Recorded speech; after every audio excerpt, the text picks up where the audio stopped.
Out in the woods. You've seen them. They're stones. Nothing grows about them, grass stays short, and the birds keep quiet and don't fly over. Even though the trees bend away, no sun shines on them, and they're always cold as ice. Late in the night, you can see a mist slipping off them and across the grass. You know what those rocks are, John? I was younger than you, when a friend and I got the bright idea to go out on the Samhain and sit across from the rock, as far away as we could get while keeping an eye, just to scare ourselves silly. I told old Ruth about it, and she went white, told us to stay inside and play apples like other kids. And she told Dad, who decided it'd be best to just lock me away for the night.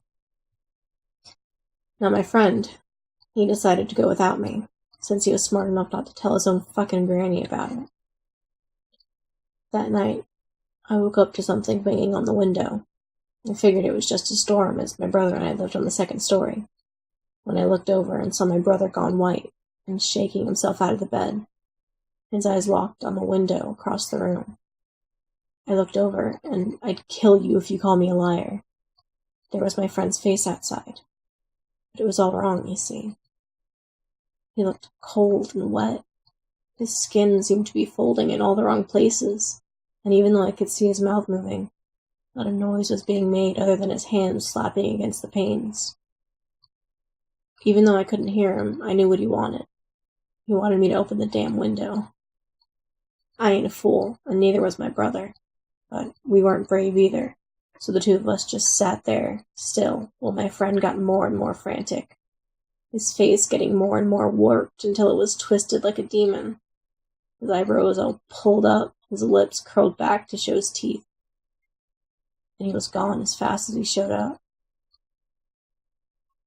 My father came up the stairs and asked what the hell was going on, if I was trying to get out the window, and we told him what we saw. The old man got a good laugh out of it, but when we told it to Ruth the next day, she sat me down. Those rocks, she says, are put there as the meeting stones for the dead.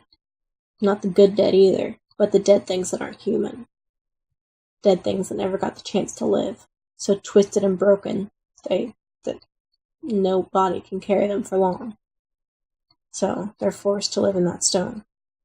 And mark me dead if they don't find Tom's body limp as a sack on that stone before nightfall. That's where they found him, stretched over that old stone and twisted like a wreck. That's why you and your sis stay away from those stones, John. Stay away from those stones.